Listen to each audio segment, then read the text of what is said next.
We have a guest with us joining us right now. He is NYPD retired detective Dave Sarney. And Dave, thanks so much, first of all, for joining us tonight. Thank you for having me. Okay, no problem. Look, I want to get right into it with you here. What is going on with these teenagers, these young teenagers that are being radicalized, whether they are being self-radicalized or whether members of ISIS are actually on social media and recruiting these people? What we're seeing, and you're seeing this a lot younger and younger, and you're dealing with we call radicalization. You could say it that way. I think the moral compass of a lot of these kids are skewed. They're not Hmm. understanding right from wrong anymore. That's somehow been lost in either education, upbringing. I don't really know where it's coming from, but we're seeing, juvenile youth crime is up. Local youth crime is up, and now we're seeing younger and younger people involved in these type of acts, and it's frightening because I don't think their parents had any idea what they were doing, but where this comes from, I just think it's an issue of morals and ethics that kids are not being taught clearly in their life or keeping in their life. And as far as the investigation, now the feds, of course, are going to be leading this. So, give us the background, the inside baseball perspective. What's going on now with an investigation like this? Well, what you had right now is the arrest, and the arrest doesn't stop the investigation. So they're going to go do a deep dive into everything that these two individuals were involved in. I know they did search warrants at their residences. They have a car. They're going to look at all social media posts that they've had, any contact or relationships with anyone on social media, social like a Facebook type of thing or Discord, any of those type of relationships. They're going to be looking into because you talk about two kids develop creating or these two allegedly with these IEDs. You have to say allegedly. These IEDs don't just come out of the woods. Somewhere along the line, they've been trained in this. They know how to do it. They know the chemical that they use, TAPD. These devices are meant to cause serious damage and death. That's what these were for. And the feds are taking the case. It's dealing with the federal charges on this, and Hmm. federal prosecutors will take care of it. But you're going to have joint operation with Joint Terrorist Task Force. Obviously, the NYPD will be involved in this investigation also because this hits home, and this may not be the only time it happens. We've had incidents like this in the past, so the awareness is heightened. And now with these protests, and we have numerous protests around, now you have to really start gearing in on these potential agitators who are going to become violent. The other thing, too, Dave, is that they also had another device, which was inside a car that was parked here on the Upper East Side, but that wasn't discovered until hours later. I'm not sure how much later. And the car was parked at a fire hydrant. So it had been there for many hours without anybody, without it raising a red flag at all, anybody checking it. And this was after the initial attack here, alleged attack here outside Gracie Mansion. What does that say to you that, somebody could come here from another state, park illegally at a fire hydrant, and the car could sit there for many, many hours before getting flagged? Well, the thing about the vehicle and the vehicle there's nothing distinct about the vehicle. I gather they got that information during the interrogation about them getting here in transportation, so they had to work backwards on that. Hmm. But what you would have had if the police were there and if you had traffic there, traffic unit would have summonsed it and or towed it, given the fact it's on and at a hydrant. And perish the thought we could think this. And luckily, the device was inert in the vehicle. If there was a fire or something there, FD would have to break the windows to go through that car. And thankfully, none of that happened. Okay, and that's the When video you that talk about I'm sorry, I just want to interrupt you for a moment because the video that we're looking at is when the street got cordoned off. Now we're back to the original demonstration, but when the street got cordoned off and they were sending in one of the electrical, the bomb searching yes, right, machines, sending that yes, over to the car. Okay, but anyway, go ahead, continue. yeah. So when they found out, obviously they cordon off the streets, they block it off. The bomb suck brings in their robot to go into the car. But what would have happened either way? There would have been a summons on the vehicle. It may or may not have been towed, but Hmm. fortunately, the device is inert. It didn't work. It wasn't functional. But if it was, you know, the thought of what could have happened to anybody if that did go off, it's beyond. And this is what we're concerned about because of these are kids. These are juveniles who've developed this ideology, who've radicalized themselves. And you want to say yes, good or indifferent, They were looking to do the most damage possible and death. Right. They were there to kill. That was what they were doing. That was their objective the entire time. Well, that's what federal authorities are saying. That was in the indictment that they unsealed. And earlier today, I was listening to a lawyer representing one of these teenagers. And again, one is 18, one is 19 years old. They both came here from Pennsylvania, and he said they didn't know each other, that they had no idea who one another was. That somehow two teenagers from Pennsylvania just suddenly showed up at the same location at the same time doing the same thing, but they don't know each other. Well, a defense attorney, and again, as any defense attorney, you're going to protect your client as best as possible. You throw things out there just to put in the wind and try and say, well, they don't know each other.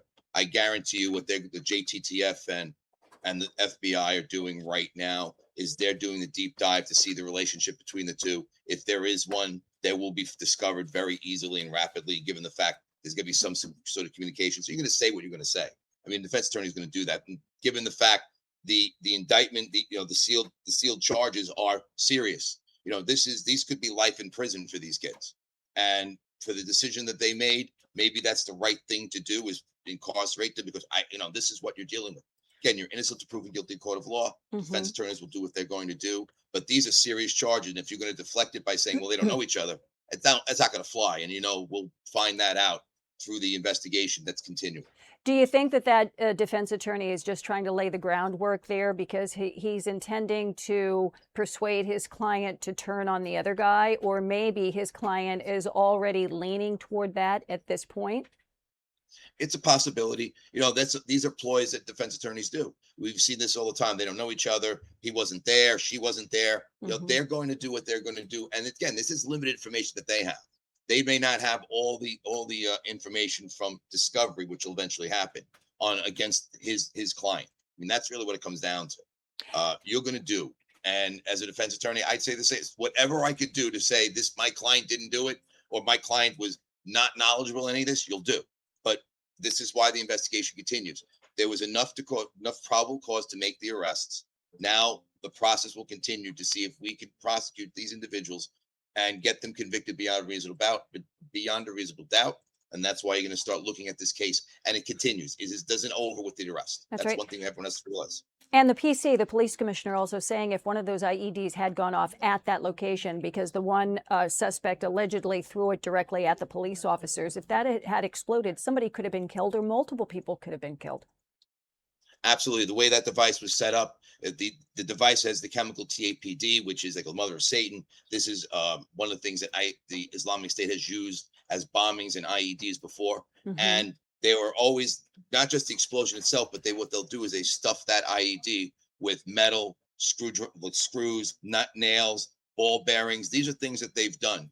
We went from pressure cookers to creating these type of things, from the Boston bombing with pressure cooker. Now you're using these IEDs, and I guarantee you, this is not going to be the end of this. This is what we have to be really cognizant of and really be aware. And when you see something, say something.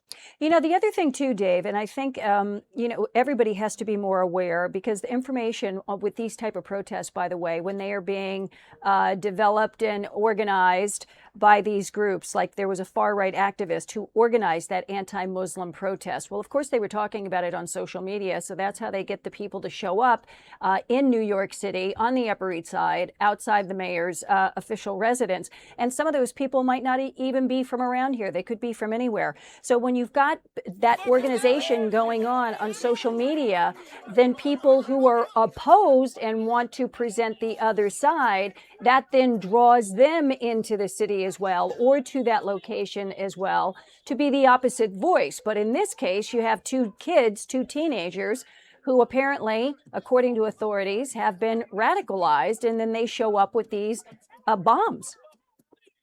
Yeah, the way protests were managed years ago, at one point the department was overzealous in their enforcement. We've had a new change in policy with protests, where you do not have SRG. Are not allowed to bring plastic flex cups. You cannot use mounted units. You have community affairs cops standing there with no hats or bats, with no nightsticks, trying to push people away. This has been created because there was a lawsuit pending. The lawsuit created this memo now and this training about Hmm. constitutional protest policing. And it's actually the reason why protests were managed better is because there was more force there. There was more, I would say, intimidation. It wouldn't stop people from protesting, but you had people there that would maintain the peace on both sides of the issue. Police are apolitical. You cannot be political wearing your uniform. The reality is you're there to protect everybody's right to peacefully protest. Hmm. And what has happened in the last year or so, and the changes in the process and the policy, has now really hamstrung protest protection for both residents in the neighborhood, the protesters themselves, and the police, because we're now limited the amount of police at these protests pending the authorization of a chief now, which is something that we've not had before. We already set up, we've been doing it for decades. The problem was when it was, we had other protests, the RNC being one, the BLM protests, the like, and police actions were overzealous, and we did kettling and we round people up. But now they're almost free for alls, and that's what we're seeing more and more. And it's unfortunate that they may have to really reevaluate that policy Yeah. now.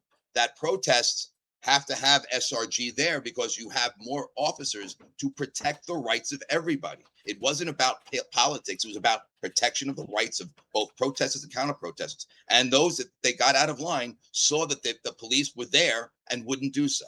Right. And do me a favor, Dave, talk to me about how difficult it has become for police departments all across the country I mean, around the world, even, in dealing with these types of protests that pop up, demonstrations that pop up that are quickly organized on social media.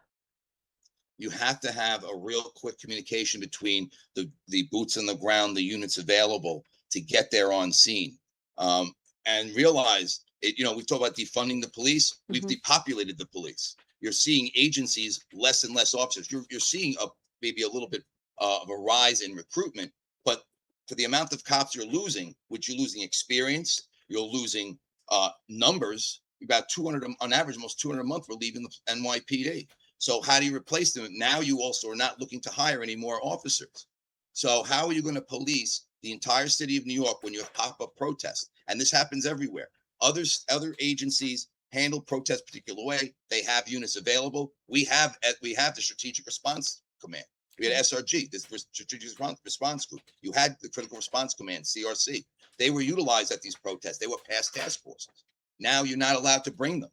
So where are you getting the officers from? From patrol, from community affairs, and they are not allowed to bring flex cuffs. They're not allowed to have. Many of them don't wear helmets. The hat, we call them hats and bats, where you had the nightsticks, and it Right. wasn't there to do any damage. It was there to make sure that everybody was safe during their protest, their peaceful protest, and Right. that's what it was always for. Okay. Hey, Dave, thanks so much for joining us tonight. I really do appreciate it. Retired NYPD Detective Dave Sarney. Thank you again.